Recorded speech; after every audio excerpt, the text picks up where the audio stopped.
कहिएगा इस आरक्षण पर?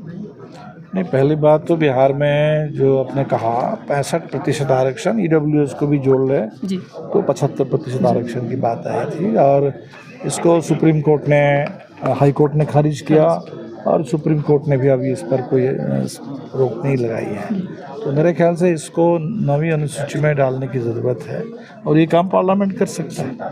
तो इस पर एक राजनीतिक पॉलिटिकल विल की ज़रूरत है और हमें तो लगता है कि बिहार से शुरू हुआ था, ये तो पूरे देश के पैमाने पर लागू होना चाहिए और इसलिए पूरे अभी पार्लियामेंट सेशन आने वाला है शीतकालीन और हम तो चाहेंगे कि बिना देर किए पूरे देश में जाति आधारित जनगणना हो और आरक्षण की सीमा को बढ़ाई जाए।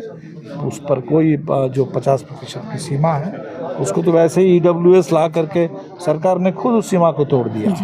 तो अब उसको जिसके आरक्षण में जो संख्या आएगी उस संख्या के आधार पर आरक्षण का अनुपात फिर से। अच्छा सर, कुछ लोग कहते हैं जातीय जनगणना करेंगे तो हमारा देश बट जाएंगे, मतलब जातिवाद हो जाएगा, क्या कहिए जातीय जनगणना? नहीं, ऐसी कोई बात नहीं है। देश में जातियां हैं। आरएसएस वाले तो उस जाति को ही मानते हैं कि देश की एकता का आधार है। तो अगर उसी को मानते हो तो जाति की गिनती कराने में क्या दिक्कत है? जाति की बिल्कुल गिनती हो और चूँकि आरक्षण से भी उसका संबंध है।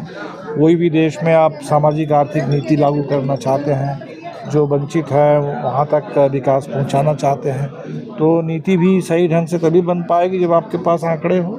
इसीलिए सही आंकड़े तो चाहिए देश को। तो सर बिना आंकड़े का ही जो है सुप्रीम कोर्ट जो है क्रीमी लेयर लाया है, मतलब उसमें कोटे में कोटा देने का बात क्या, मतलब वो आंकड़ा उनके पास होगा या कहाँ से लाया है, इस तरीके बताइए सर। नहीं, हमें लगता है कि जो दो अलग अलग चीज़ हैं। क्रीमी लेयर की जो अवधारणा लाई जा रही है उस पर लोगों की आपत्ति है और हम भी समझते हैं कि वो गलत है, लेकिन जो कुछ कोटे में डिवीज़न की बात है, दलितों के एक हिस्से को जहाँ लोगों को लगता है कि उनको आरक्षण का पूरा अधिकार नहीं मिल पा रहा है, तो वो जो उनकी बात है तो हमें लगता है कि उस पर एक दम है और वो दक्षिण भारत में लंबे समय से आंदोलन भी चल रहा है।